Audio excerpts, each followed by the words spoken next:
Kami dari kelompok 2 dengan saya Gustia Yudian. Dengan saya Nifursa Widya Chandra. Dengan saya Karolina Sasawati Sembiring. Saya Farah Salsabila Nurmala.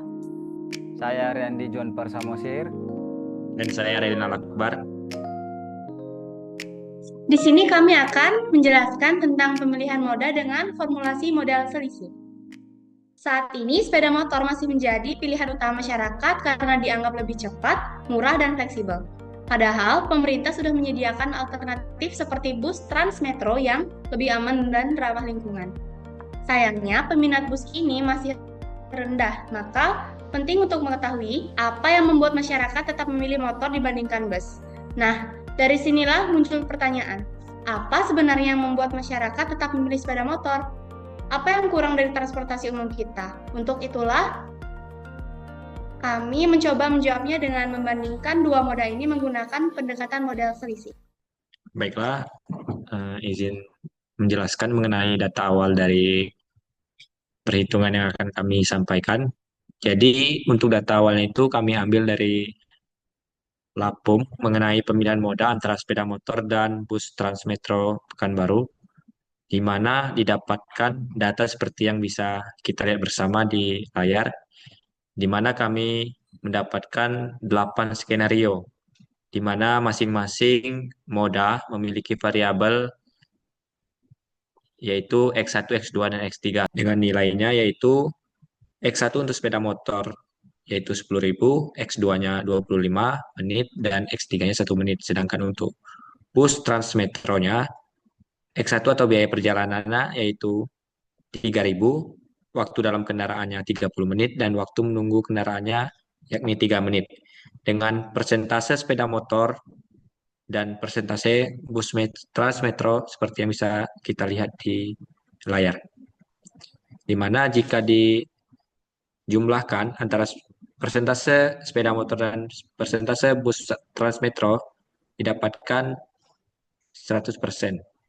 Baik, selanjutnya yaitu mencari selisih antar moda.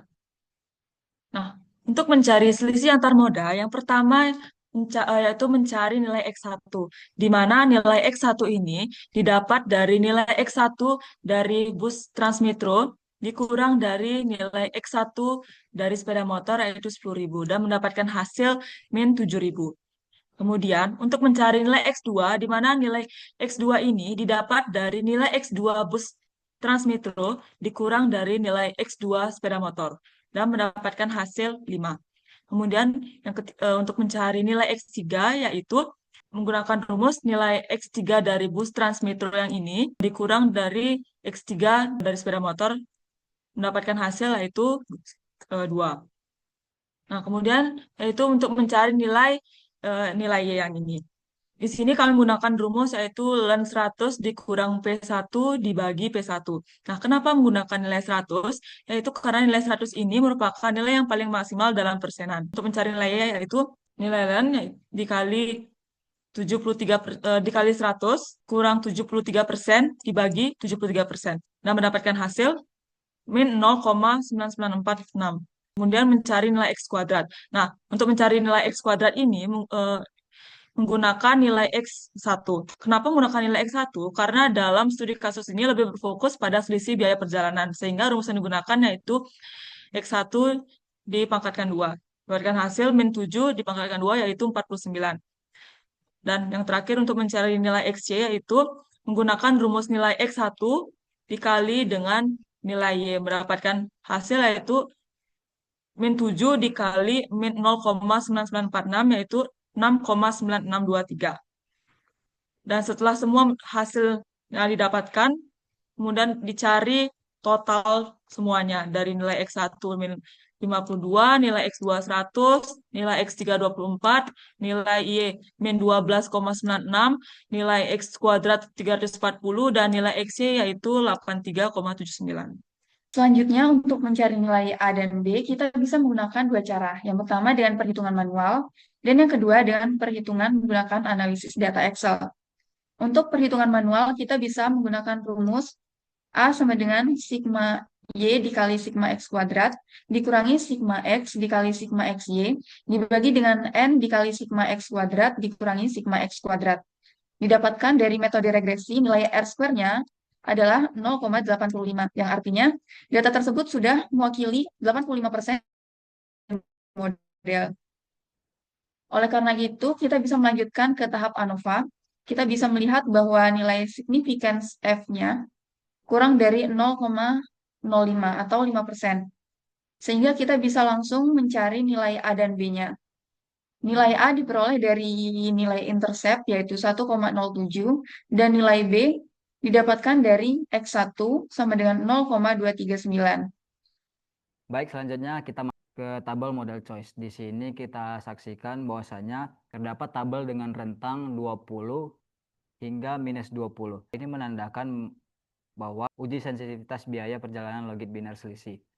Kita misalkan itu dari 20.000 hingga sampai ke minus 20.000. Adapun rumusnya untuk mencari mode choice ini digunakan yaitu eksponensial A ditambah BX, di mana A itu kita peroleh dari regresi yang sebelumnya. Nah, dari hasil regresi yang kita dapat tadi, A menunjukkan nilai 1,07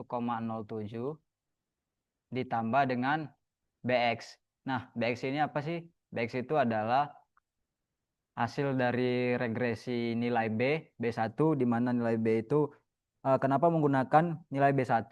Dikarenakan kita menggunakan perbandingan selisih biaya. Makanya kita pakai yang regresi tadi itu dari hasil yang B1. Kita masukkan nilai B1-nya 0,23 tambah 0,23 dikali X. Nah, X-nya yang mana nih? X-nya yang model dari choice ini sendiri. Misal modelnya choice 20, kita masukin nilai X-nya itu 20. Didapatlah hasilnya dari eksponensial ini 0,00283.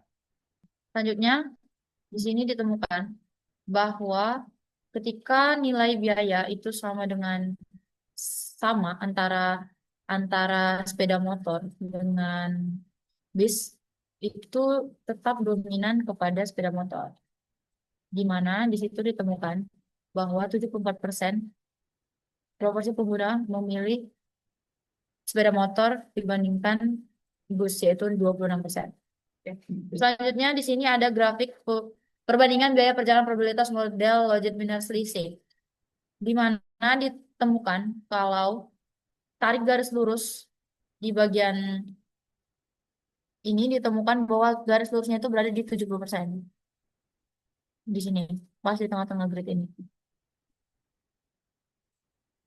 Lalu untuk di bagian busnya, selanjutnya grid kedua itu ada di bagian sini.